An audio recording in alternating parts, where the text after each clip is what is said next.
رسول الله حبيب الله نبي الله.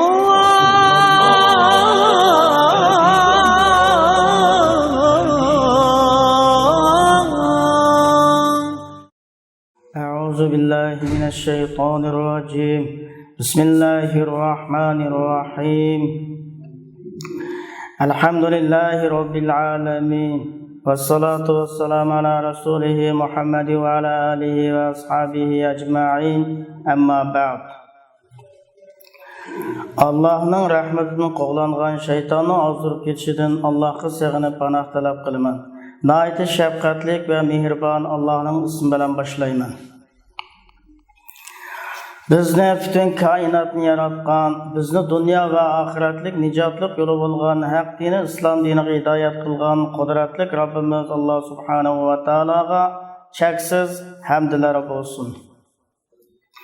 Olamlarga rahmat qilib avatilgan Hazrati Muhammadun Mustafa sallallohu alayhi va sallamga, shu janob Rasulullohning oilasiga, janob Rasululloh bilan birga haq dinni yetkazish yo'lida kech kunduz harmay talmay Cenab-ı Resulullah olan cihad kılgan barlık sahabalarga, ularning yo'liga izchil qiyomat gün qadar egishib mangan barlık mu'min Müslüman birodarlarga Allohning rahmati va salomi bo'lsin.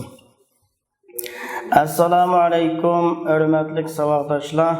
Biz Cenab-ı Resulullah'ning hayot tarixi haqidagi Rahiqul Maktum nomli kitobninki o'qib kelayotgan darsimizni davomlashtirish uchun biz yana bugun bu darsxonaga yig'ildik. Bugun o'qimoqchi bo'lgan darsimiz mushu Amul Huzn, qayg'uliq yil haqida bo'ladi. Nima uchun bu Rasulullah'ningki siratida bu Amul Huzn, qayg'uliq yil deb atalgan bu yil desa, Cenab-ı Resulullah'a bu kelayotgan musibatlar, kelayotgan qiyinchiliklar her tarafdan nəhayət zor bo'lgan, aqı üzülmey kelgan, inson bardoshlik berib bo'g'ilib bo'lmaydigan darajada aqı üzülmey bu qiyinchiliklar, musibatlar nəhayət ko'p bo'lgan yil bo'lgandikin, bu yilning o'zini tarixda Amul Huzn, yine qayg'uliq yil deb atalgan. Mana bu qayg'uliq yil deb atalishiningki birinchi sababi Abi Talibning vafot bo'lishi, ikkinchidan bütün musulmonlarning onasi bo'lgan Hazreti Muhammadun Mustafa sallallahu aleyhi ve sellem'nin suyumlik ayoli Hadice radhiyallohu anha onamizning vafot bo'lishi hem onun aqsidilam müşriklarning üzülmey bundan burun tegishli qilib boqmagan, bundan burun qo'l sepib boqmagan aziyatlarni, har xil asosiy musibatlarning o'zini sağan, qo'l tekkizgan.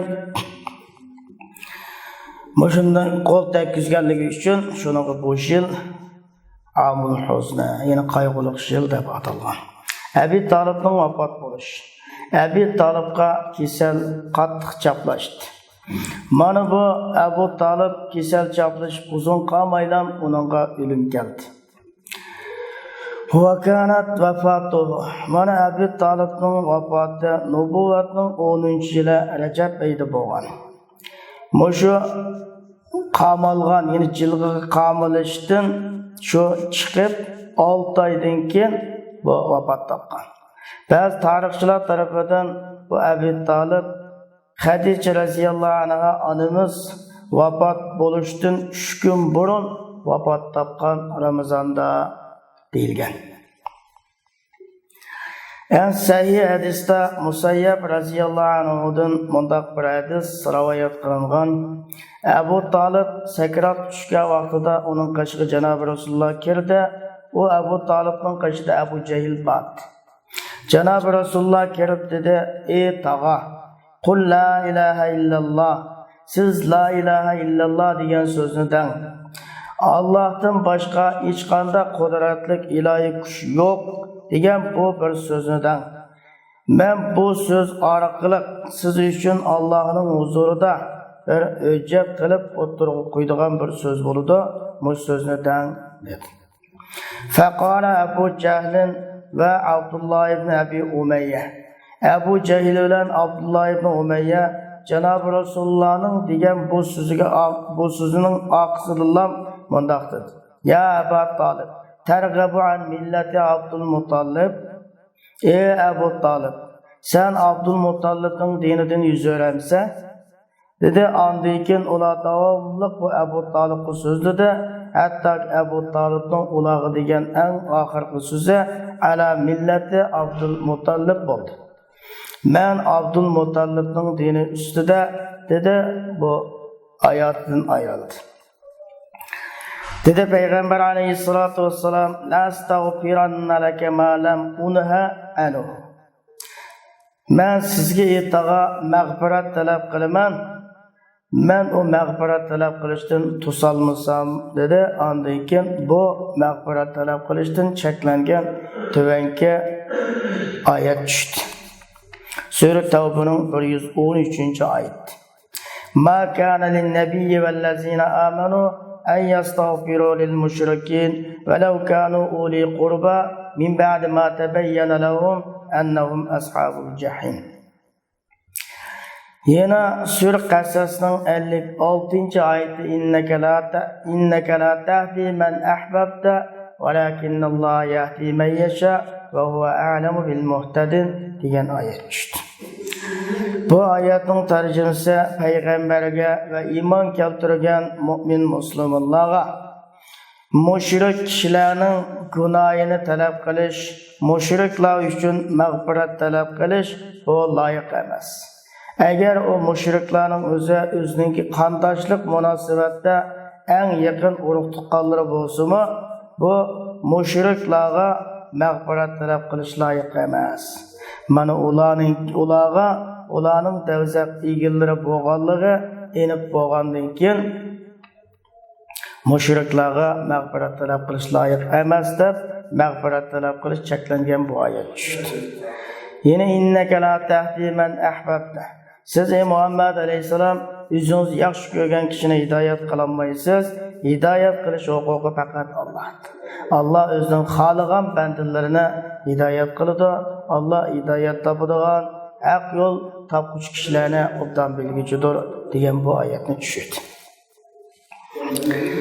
Mana bu oyatning mazmunidan har qanday bir musulmonningki o'zining ota-onasiningki mushrik kufrlik holatda o'lib ketganligini bilgandan keyin uning haqqida Allohdan mag'firat talab qilish loyiq emas.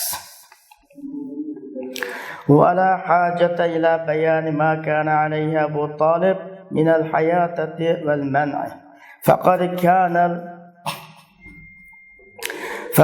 كان الحصن الذي احتمت به الدعوة الإسلامية من هجمات الكبراء والسفهاء ولكنه بقى على ملة الأشياخ من أجداده فلم يفلح كل الفلاح. En Abu Talib'ninki Cenab-ı Resulullah'a qilgan yaxshiligi, Abu Talib'ning Cenab-ı Resulullah dini haqida bo'lib o'tgan bu Rasulullohni qo'g'dash, himoya qilish, bu ahvollarini, izlarini bayon qilishga hojat yo'q. Chunki Abu Talib islomiy da'vatninki Mo'sha islom diniga kirishdan bosh tortgan mo'yindoq mutakabbir kishilarningki aqlsiz devan kishilarning hujumidan islomiy da'vat qo'g'dalgan bir qo'rg'on bo'lgan. Lekin o Abu Talib o'zlarininki ota-bovulari, ajdodlarining dini ustida davomlashdi. O bir butun nijot topolmadi. Sahih hadisda Abbos ibn Abdul Muttolib radhiyallohu anhudan mundaq bir hadis rivoyat qilindi. Dedi bu zot Janob Rasulullohga ma aghnayta an ammik fa innahu kana yahutuka va yaghdibu lak. Abbas ibn Abdülmuttalib Cenab-ı Resulullah dedi ki, bu siz tağınızdan nimege asqattınız? Tağınızdan nimelerden biyacet kılaladınız? O tağınız sizni bir ömür hayatını kovduğun. Siz üçün gazap kılıp oturuğa çıkan olsa, siz o tağınızdan kılgan yaxşılık karta, siz nimiş berelidiniz dedi. Cenab-ı Resulullah dedi ki, huve fi zahzahim min nar ve levla ana lekâne fid derkil esfeli minen nar diye. Mana o tağamga gitmege işim o tağam bolsa, devzakninki en teyiz joyida turdi. Eğer men bo'lmagan bo'lsam, bu tağam devzakning en tüven qatida bo'libdi. En tüven qatlamida bo'libdi degan. Abi Said al-Khudri radhiyallohu anhudan şu hadis rivoyat qilinib bo'lsa, Janob Rasulullahdan angladi. Janob Rasulullahning qarshida Janob Rasulullahning tag'isi tilga ilingandir. Rasulullahning mundaq deganligini anglagan. La'allahu tanfa'uhu shafa'at yawmal qiyamah fayuj'alu fi dahdahin minan nar tablughu ka'bayhi degan. Cenab-ı Resulullah dedi ki, o tağamga kıyamet günü mening şafaatim menfaat qilishi mumkin. O tağam devzakninki en teyiz joyida qilinadi. Bu devzakning o'ti tağamning ikki bo'shqig'i yetadi degan. Endi biz Allohning rahmatiga, Allohning huzuriga safar qilgan Cenab-ı Resulullahning suyumlik ayoli, barliq mu'minlarning onasi bo'lgan Hadice radhiyallohu anha haqida to'xtalamiz. Abi Talib 2 oy yoki 3 kun. Yine Abi Talib vafot etib 2 oy yoki 3 kundan keyin bu barliq mu'minlarning onasi Hadicetul Kubra radhiyallohu anhu vafot etdi. Yine o'xshamagan 2 xil qarash, 2 xil rivoyatlarga asosan bu bir rivoyatda Abi Talib vafot bo'lib 2 oydan keyin, bir rivoyatda 3 kundan keyin vafot topgan degan. Mana bu mu'minlarning onasi Rasulullahning suyumlik ayoli Hadice radhiyallohu anhaning vafoti nubuvatning 10-yili, ya'ni payg'ambarlikning 10-yili Ramazon oyida bo'lgan. Mana bu Hadice radhiyallohu anha vafot topgan vaqtida eng mashhur rivoyat, mashhur so'zlarga asosan 65 yoshda edi. Janob Rasululloh shu vaqtning o'zida 55 yoshda edi. 50 yoshda edi. Mana Rasululloh shu vaqtida 50 yoshda edi. Endi Hadice radhiyallohu anha Alloh taolaning Janob Rasulullahga in'om qilgan eng buyuk ne'matlarining qatoridan edi. Mana bu Hadice radhiyallohu anha bu Rasululloh bilan shu bir asrning 4dan biri bo'lgan 25 yillik hayotini bu Rasulullohga bag'ishlab hayotini o'tkazdi. Mana bu Janob Rasululloh naati bir aram bo'lgan, ko'ngli yerim bo'lgan, qalbi azoblangan vaqtlarda bu Janob Rasulullohga kuyinadi. Janob Rasululloh eng siqilish, eng qiyinlikqa uchragan qiyinchilik vaqtlarning o'zida Janob Rasulullohga yordamlashgan, Janob Rasulullohni qo'llab-quvvatlagan. Janob Rasulullohning payg'ambarlik vazifasini yetkazishga Janob Rasulullohga yordamda bo'lgan. Hem Janob Rasulullah'nınki cihatning naati ochiq bo'lgan, shundaq badal to'laydigan, ziyon uchraydigan, cihatning naati ochiq, ig'ir bo'lgan shu kunlarida, ig'ir holatlarida Rasulullahga sheriklashgan. Hem Rasulullahga o'zi bilan va o'zining iqtisodi orqali Janob Rasulullahga hamkorlashgan edi. Rasulullahga tasalli bergan edi. Bu vaqtda Janob Rasululloh deydi: "Amanat bi hina kafara bin nas va saddaqtani va sadaqatni hina kazzabanin nas va ashrakatni fi maliha hina harumanin nas va razaqanillahu waladaha ve hurime veledun gayriha diye. Mana kişiler bana kafir bolganda bana iman keltirgan. Kişiler meni inkar qilganda meni tasdiq qilgan. Kişiler meni iqtisodiy manfaatdan, iqtisodiy yordamdan mahrum qo'ygan vaqtida o'zining iqtisodiga meni sherik qilgan. Bana Allah onun ballarını rizq qilib berdi, ondan boshqa ayolning ballarini mahrum qilgan vaqtida. Yani bu ayolning boshqa ayolning ballarından menden mahrum qildi.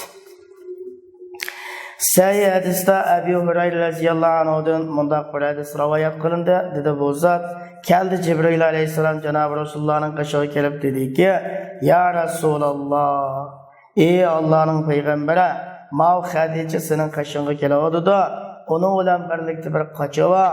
U qochining o'zida bir kava, ya'ni kava yoki qapoq to'g'ralgan tomoq bor, yoki tomoq yoki ichimlik bor, bir qochini ko'tarib keldi. O sening qishig'iga keladi-da, onunga o'z Robbidan salomni o'qigan, onunga jannatda bir oltin, kumushdan qo'pirilgan bir uy bilan bishorat ber. U uyning o'zida varang-cho'rong yo'q, u uyda ne charchash, ne jafo mushaqqat yo'q bo'lgan oltin, kumushdan selingan jannatdagi bir uy bilan bishorat ber degan edi. Endi bu qayg'ularning Janob Rasulullahga bu Abi Talib hem suyumlik ayoli Xadija radhiyallohu anhaninki mush bir oyning ichida, bir yilning ichida vafot etib ketishdan iborat bu qayg'ular yig'ilgan. Bir yil bo'ldi qayg'ularning oqimi üzülmey dövülünüp geliş. Terakumul ahzan. Yani bu kaygılarınki, elemlerinin akı üzülmey dövülünüp geliş. Mana bir qancha kun orasidalam bu azoblik bu ikki hodisa yuz berdi. Janob Rasulullohning qalbida bu dard, alam, qayg'u, hasrat tuyg'ulari sal qo'zg'aldi, tavrandi. Bu Rasulullahga qavmi tarafidan musibatlar üzülmey keldi. Ular Rasulullahning o'ziga uchuqdan uchuq boshqara jur'atlik qildi, ham Rasulullahga Abi Talib o'lib ketgandan keyin uchuqdan uchuq har xil azoblarni, aziyatlarni sog'ildi. Fazdada g'umman ala g'ummin. Mana bu g'amning ustiga g'amni ziyoda qildi, avutdi. Rasululloh ulardan bir yaxshilik kelib qoladi degan umidni butunlay uzdi. Rasululloh o'zining da'vatiga Toifa ahlining ijobat qilib qolishi, qabul qilib qolishini yoki o'z xalqiga qarshi, Qurayshlarga qarshi yordamda bo'lib, o'ziga bir joy berishni umid qilib Toifaga chiqdi. Endi Rasululloh bu Toifadami o'ziga bir yordam berdik, yordamchini va o'ziga sharoit, imkoniyatlarni hozirlab beradigan bir joy berdik, bir odamni ko'rdi. Balki ular o Rasulullahga qattiq aziyatlarni berdi. Rasulullohning xalqi bo'lgan Qurayshliklar yetkizib boqmagan şu aziyatlarni bu Toifa xalqi Rasulullohga yetkazdi. Mana bu mazmundan qilib aytgan vaqtimizda har narsa o'z joyida qimmatlik degandek, yana Rasululloh o'zi tug'ilib o'sgan shu yurtning xalqi yana Rasulullohni himoya qiladigan, qo'g'daydigan, Rasulullohning da'vatiga sharoit, imkoniyatlarni hozirlab turadigan kishilar yana shu Mekke ahli bo'lganligi chiqdi. Mana Mekke ahlining Janob Rasulullahga bo'lgan besimlari qattiq bo'lgandek, bu Rasulullohning sahobalariga intayin qattiq bo'ldi. Rasulullohning suyumlik amrohi do'sti og'aynisi Abu Bakr Siddiq radhiyallohu anhu bu besimning qattiqligidan Mekkadan hijrat qilishga majbur bo'ldi. Mana bu Abu Bakr Siddiq hicrat qilib Barkil G'imat degan joyga yetib borganda Habashistonni maqsad qilib.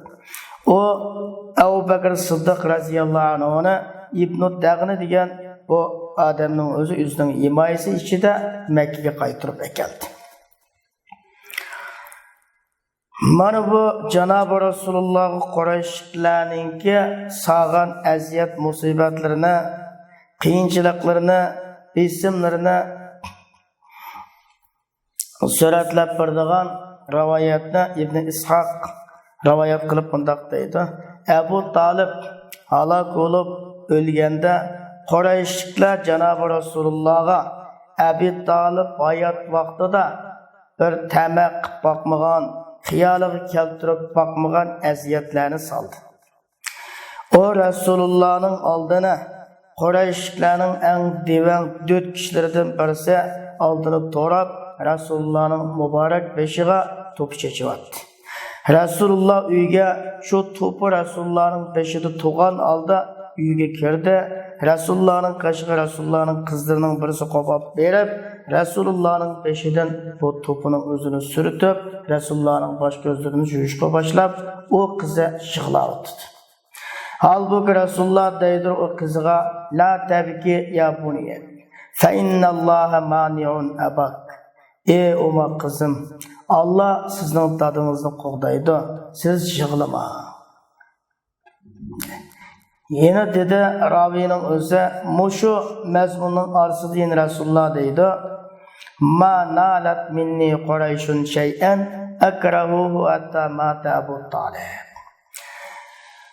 Abu Talib o'lib ketganga qadar Qurayshliklar men yoqtirmaydigan bir eg'ir bir besimning o'zini eg'ir aziyatlarni menga yetkazib boqmagan degan edi.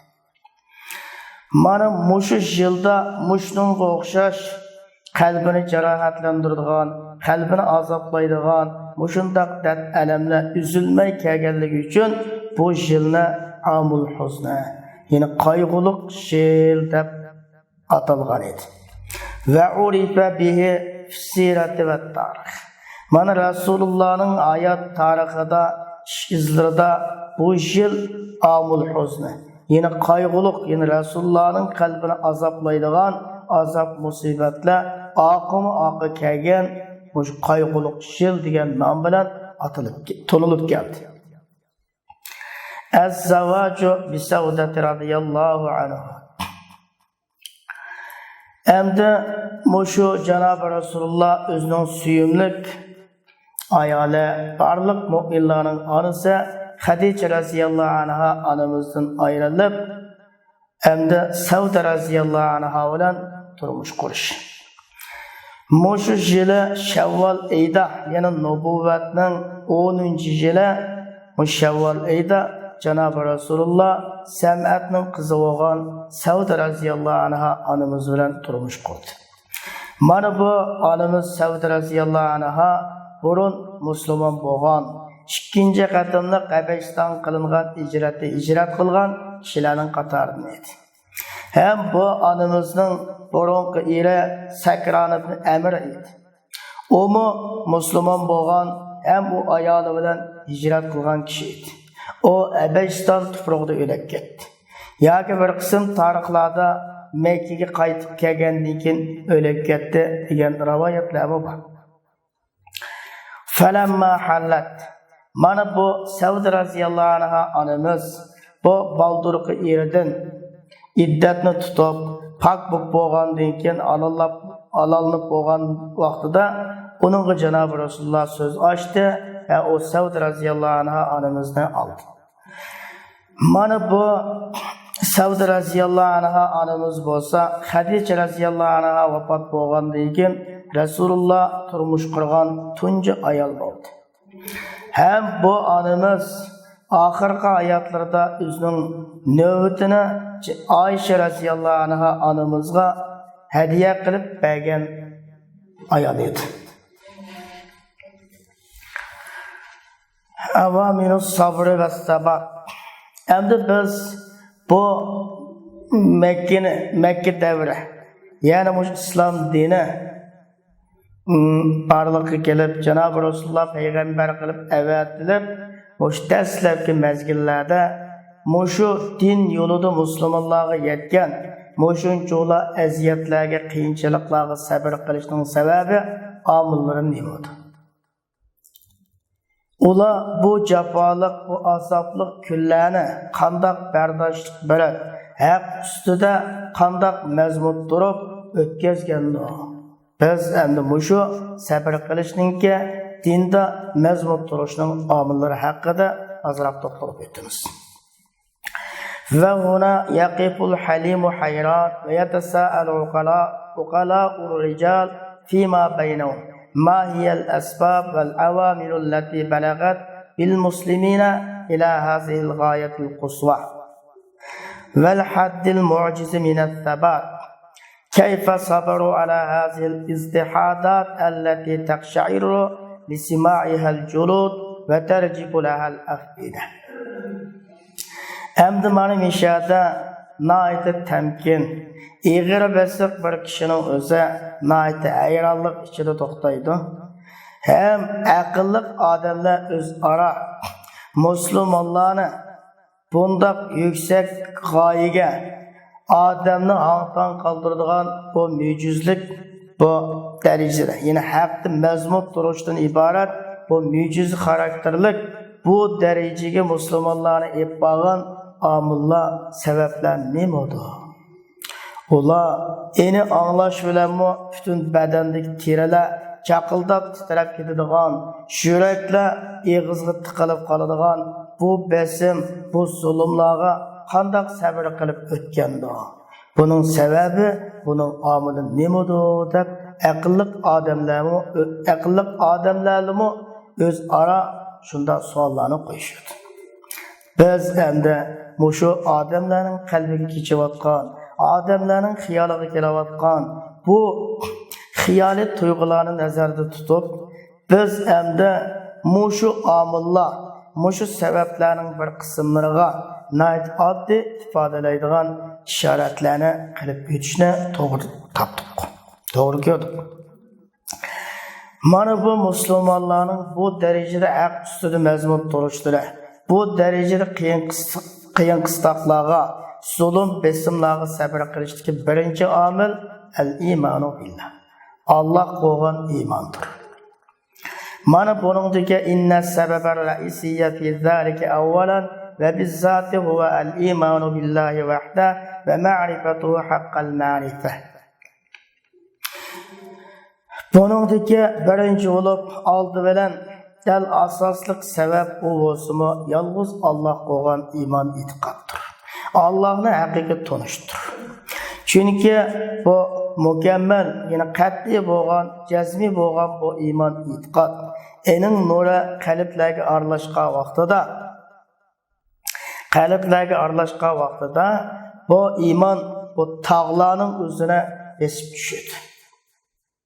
Bu tağlar bilan bu jin o'lchamga tushib, bu tağlarning o'zine esib tushadi, tağlardan yengil kelib qolmaydi.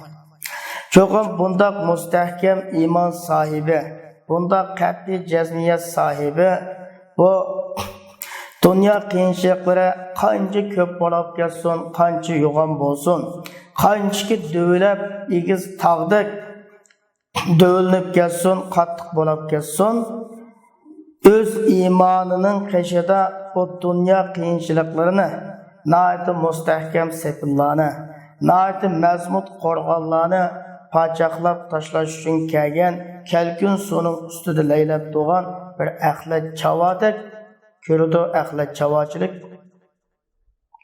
qaraydi. Axlat chavoning o'rnidan kim qaraydi. Mana bundaq iymon sahibi bo'lgan bu musulmon ashu qiyinchilikdan hech narsaga parvo qilmaydi. O'zi his qilgan o'zining iymoni halovati, o'zining nayati yumron haqqi bo'ysunishlari, o'zininki nayati ishonchi nuri oldida bu qiyinchiliklardan hech narsaga parvo qilmaydi. Mana mush mazmunni ifodalab Sura'ning 17-oyida bir misol yo'sinda bir oyatni o'qtirib qo'ygan Alloh. Fa'amma zabadu fayazzabu jufa va amma ma yanfa'un nas fayamkusu fil ars. Ammo suvning ustida laylab kelgan ko'pik bu nayt qurib ketgan, yana obdod chiqib qurib ketgan holat ketib qoladi. Ammo odamlarga foydali bo'lgan bu suvdan iborat bu haqiqat bu zamonda qolib qoladi degan. Mana shu birdan bir sababning o'zidan mushu haq ustida mazmun turish, haq yo'lida yetgan nurg'unlagan qiyinchiliklar, aziyatlarga sabr qilish, bardoshlik berishni texmi kuchaytiradigan boshqa sabablar bu birdan bir sababdan shaqilib chiqadi. Mana u boshqa sabablar tuvandikicha. Mana bu sahobalarning bu haq yo'lida yetgan bu aziyatlarga sabr qilishlari, bardoshlik berishlari haq ustida mazmun turishlariga sabab bo'lgan ikkinchi sabab qalblar, ko'ngillar ayninga amin bo'ladigan, ayninga ko'ngli tinib xotirjam bo'ladigan, ayninga qalblar talpinadigan bir rahbarlikning qo'mondonning bo'lishi. Payg'ambar alayhissalatu vassalam xususan islom ummatining umuman butkul insoniyatning eng oliy qo'mondoni, eng oliy rahbari edi. Rahbar bo'lgan Janob Rasululloh o'zining go'zal yaratilishlari, mukammal nafsi va isil axloq, oliy janob inson parvarligi, isil xislatlaridan qalblar ayninga tortilib turadigan, ayning oldida nafslar, jonlar fido bo'lib turadigan ayndaq narsalar bilan manfaatlangan. Hem Janob Rasulullah'ның bu enin o'qishi bara insonga rizq qilib berilmagan, yaxshi ko'riladigan, mukammallikdan bo'lgan bir nasibisi Rasulullah'ның bo'lgan. Hem Rasulullah bu sharafdan, oliy janoblikdan, yaxshilik fazilatdan eng yuqori bir chuquri bo'lgan. İffetçilik ve işençilikler, rastçılık, samimiyetden, barlık, yaxşılık yollarınınki umumi toplamlarından o Resulullah'ını yaxşı görüdüğün, Resulullah'ın yakın emrat dostlarından tügün, Resulullah'ın düşmanlarını şak kılmağın ve aynıda detalaş kılmağın aşındak faziletler, aşındak rastçılıklar Resulullah'da bolgan. Mana bu Janob Rasulullah'ın birer söz buyruq şekilde çıkmaydı. Lekin çıkıp kalsa o sözün rastlıkıga Rasulullah'ın etrafındaki Müslümanlar cezmi işlenedi. Mana Qurayshliklardan 3 nafar kişiler bir yerga toplashib yig'ildi. Ularning har birisi o'zining ikki amrohidan maxfiy holatda Qur'oni Karimga quloq solib, Qur'onni ting'ishigan edi. Ularning bu Qur'onni ting'ishiganlik maxfiyati pasholab qoldi. Ularning birisi Abu Jahildan bunday so'radi. Abu Jahil mo shu 3 shaxslarning ichidan edi. 3 shaxslarning birisi edi. Ma ra'yuka fima sami'ta min Muhammad. Bu Muhammadning anglagan bu so'zlar haqida fikring qanday seninki deb so'ragan. Faqala maza sami'ta. Andikin dedi bu Abu Jahil, sen nimalarni anglading jamiyatda? Nimalarni anglading? Talash tortishdik biz, Bani Abdumannaf bilan Sharafni talashdik. Ularmi bu faqir miskinlarga taom berdi. Bizlarmi faqir miskinga taom berdik. Ular bu qiyinchilik qolgan kishilarning moddiy ma'naviy jihatdagi ig'ir yuklarini ko'tardi, bizmi ko'tardik. Ular bir narsalarni berdi, tilab kelgan kishilarga hojatni ato qilish uchun berdi, bizmi berdik. Hattoki biz bu alqi yaxshilikni qilish bu karvon bu baygida tang bo'ldik. Hatto xuddi biz baygiga musobaqaga tushgan baygidagi ikki ot o'xshash bo'ldik.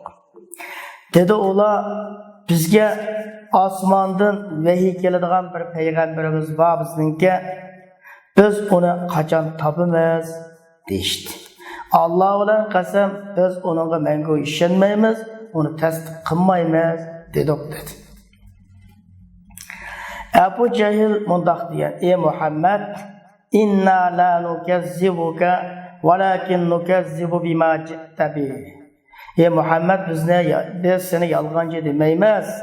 Sen yalgancı kazzap emas, yalgancı kazzap deb aqida qilmaymiz.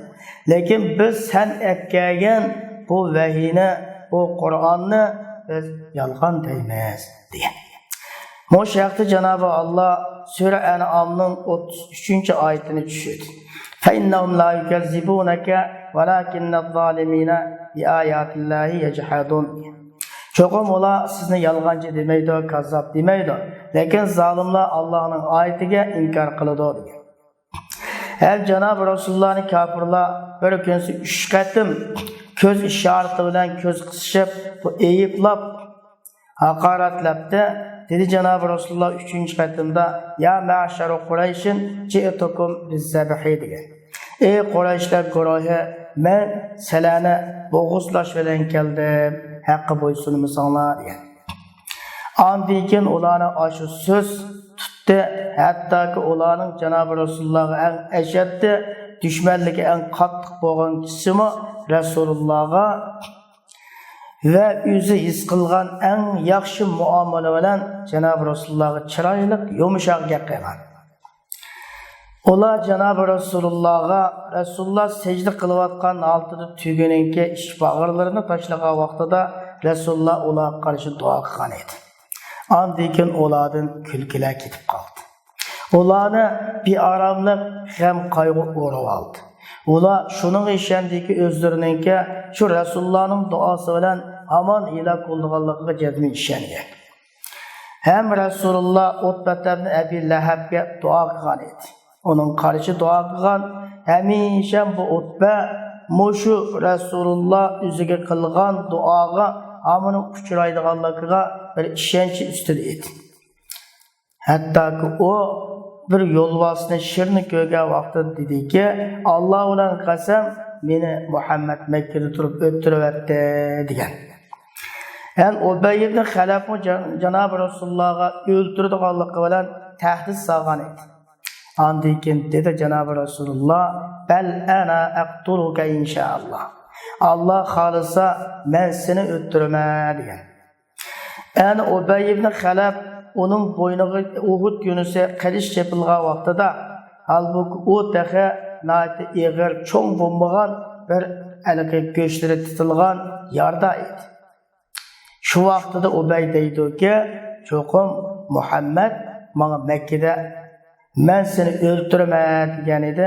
Alloh bilan qasam, agar Muhammad menga tukurib qo'ysa, albatta u meni o'tadi degan. Mana bunun tafsili vaqalikları taxa mushu Uhud urushlarida keladi. Yaqinda keladi inshaalloh. Dedi Sa'd ibn Mu'az al-Buku Mekkeli edi. Umayyatlarni xalaqi munda degan. Çoğum ben Cenab-ı Resulullah'dan munda deganligini anladım. İnnahum ayyul muslimin qataluk. Çoğum bu Müslümanlar sen bilan yeni seni o'ltirguchidir deganligini anlagan degan. Fa'fazi'a faz'an shadida.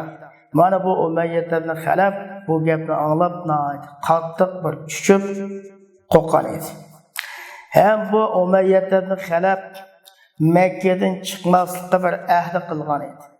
Bu Umayyatlarni xalaqni Abu Cehil Badr kunsi urushga chiqish uchun majburlagan vaqtida bu qichish imkoniyatini yaratib berish uchun Mekke'deki en isil, en yaramlı bir tügünü setip algan edi. Mana Umayyatlarni xalaqi onun ayoli dedi ki, ey Abu Safvan, sana senin Yasrabli qarindishing degan so'zni unutib qoldingmi? Dedi bu Umayyatlarni xalaq unutib qolmadim, Alloh bilan qasam. Men u alaka Badrga chiqqan bu Makka mushriklar bo'lgan bu qo'shin bilan birga bundan mingmayman, faqat mansam yan tarafdan yaqinroq mingaman degan edi. Yaqinroq mingib shundaqla tutishib qolgan vaqtida men tugan bilan qechib yana kelaman degan. Hakaza kana hali a'daihi sallallohu alayhi ve sellem. Mana Cenab-ı Resulullah'ın düşmanlarının ahvali yani şunundak bo'lgan edi. Ama Resulullah'ın sahabeleri, Resulullah'ın suyumli dost, birodarları, emraları, mana ulardan Cenab-ı Resulullah bu ruhning, jonning o'rnini egallagan edi. Ularning qalb bilan ko'zning o'rnini egallagan. Mana rostchil samimiy bo'lgan do'stlik, muhabbat Rasulullohga so'ning manda agiri pasiyaga etilib mang'indagidek Rasululloh rostchil samimiy muhabbat Rasulullohga etilib turdi. Ko'ngillar Janob Rasulullohga xuddi temir magnit tortilgandagidek tortilib turadi. Mana mush mazmunni ifodalab bir she'r va fasuratuhu huyuli kulli jismin ve mignatisu afidatir rijal degan. Janob Rasulullohning bu qiyofat shakli bo'lsa, har bir jismga go'zallik bag'ishlaydigan bir nurdir. Bu kishilarning qalblarini o'ziga tortadigan bir magnitdir degan. Mana shu muhabbat, shu o'zini fido qilish ta'sirlaridan bu sahobalar bu Janob Rasulullohning biratal tirmig'ininki jijilib ketishi yoki biratal tikanninki sho'xining Janob Rasulullohga sanjilib ketishi oldida o'zining bo'yonlarining uzilib ketishiga rozi edi. Demak, Rasulullohning tirmig'ininki jijilib ketishi yoki biratal tikanninki kirib ketmasligi uchun bo'yonlarining uzilib ketishiga bu sahobalar rozi edi. Mana Abu Bakr ibn Abi Quhafa bir kunsi Mekkada dassaldi. Qalqib o'rildi. Uning Utbat ibn Rabi'a yaqinlashib, uni naytal gullik bo'lgan gullik chamlik bir kashlar bilan urishga boshladi. Mana bu gullik, bu chamlik, bu kashi oyoqning o'zi bu Abu Bakr Siddiq radhiyallohu anhu'ningki yuzlariga gul chiqarayotgan. Iz chiqarayotgan edi.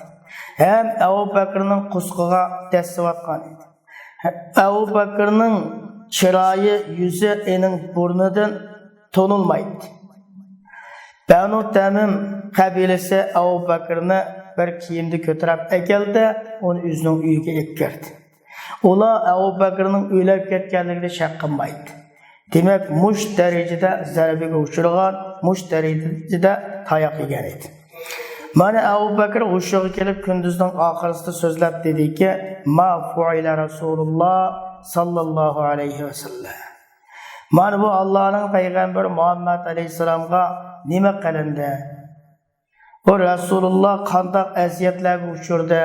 Men bu darajada tayoq yegan bo'lsam, bu darajada urib so'qilgan bo'lsam, Rasulullohga nima qilingandi deb Rasulullohni to'g'riliq gapirdi.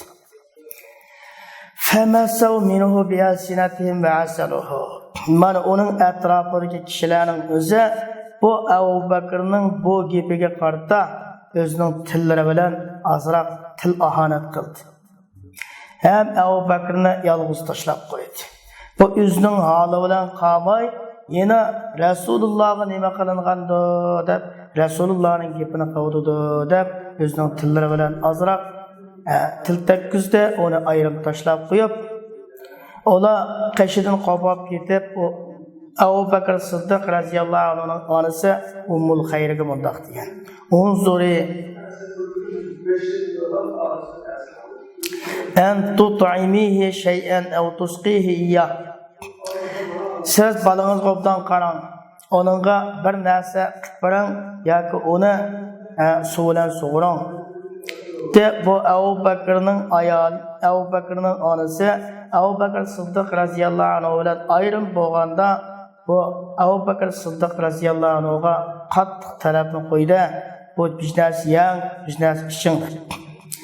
Mana bu Abu Bakr Siddiq radhiyallohu anhu mundaq deyishga boshladi. Ma fu'ila Rasululloh sallallohu alayhi va sallam. Bu nima degan Janob Rasululloh bo'lgan muhabbatning bu naqadar yuksakligi, bu Janob Rasulullohga nima qilindi deyishga boshladi. Dedi bu Abu Bakr Siddiq radhiyallohu anhuning onasi, "Vallahi la ilma li bi sahibik." Allah bilan qasam, sizning hamroyingiz haqida mening hech qanday ma'lumotim yo'q. U qanday ahvolda buni bilmayman dedi. فقال اذهبي إلى أم جميل بنت الخطاب فاسأليها عنه فخرجت حتى جاء أم جميل فقالت Abu Bakr Siddiq radhiyallahu anhu dedi ki siz Xattobning qizi Ummu Jamilning qishig'i berang. Ondan Abu Bakr haqida so'rang. Dedi Abu Bakrning onasi chiqib, bu Xattobning qizi Ummu Jamilning qishig'i kelib mundaq dedi. Inna Abu Bakr yas'aluka an Muhammad ibn Abdullah. Sizdan Muhammad ibn Abdullah haqida Abu Bakr so'rayotdi dedi. قالت ما أعرف أبا بكر ولا محمد بن عبد الله من أبو بكر degan kishini Muhammad ibn Abdullah degan kishini tonimayman degan. Bu nima degan sezgirlik, nima degan aqlonlik. Bu yer voy toniyman mana endi demasdan men Abu Bakrni tonimayman, Muhammad ibn Abdullahni tonimayman degan. Agar siz xohlasangiz men siz bilan birlikda sizning o'g'lingizning qishig'i borgan bo'lsa dedi. Ondan keyin qolana Abu Bakrninki onasi bo'ladi birga bering dedi. Bu Xattobning qizi Ummu Jamil radhiyallohu anha bu Abu Bakrning onasi bilan birga mangdi. Hatto Abu Bakrni noitalik yarda zarbidan hussiz holatda topdi. Ummu Jamil onunga yaqinlashibroq ondan vaqirab to'lab ketdi. Dedi Alloh bilan qasam, cho'qim xalq qavmlarining o'zi bu sizga mushu darajada qo'l tekkizdimi? Bu fasik kufr ahlilar dedi. Cho'qim men albatta Allohning siz uchun ulardan bir intiqom etishini umid qilaman dedi. Dedi Abu Bakr Siddiq radhiyallohu anhu fama fu'ila Rasulullah. Janob Rasulullahga nima qilindi? Rasulullohning ahvoli qanday? Dedi Ummu Jamil aza ummuka tasma. Ma sizning onangiz anglab qoladi dedi. Dedi Abu Bakr Siddiq radhiyallohu anhu fala shay'un alayka minha. O anamdan sizga hech qanday ish bo'lmaydi. Hech qanday bir aziyat, ziyon, zahmat yetmaydi. Davring dedi. Dedi bu Ummu Jamil salimun salihun. Bu Rasulullah naydi salamat, yaxshi turadi, ahvoli yaxshi dedi. Dedi Abu Bakr Siddiq radhiyallohu anhu qayerda o Rasulullah dedi. Dedi bu Xattobning qizi Ummu Jamil radhiyallohu anha fi Dar ibn Arqam. Yani Abil ibn Arqamning oilasida.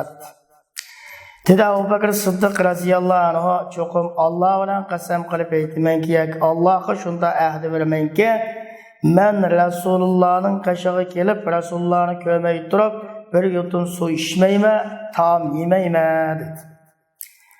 Mana bu ish ko'ylan Abu Bakr Siddiqqa ozroq vaqt berdi, hattoki kishilar jimjit bo'ldi.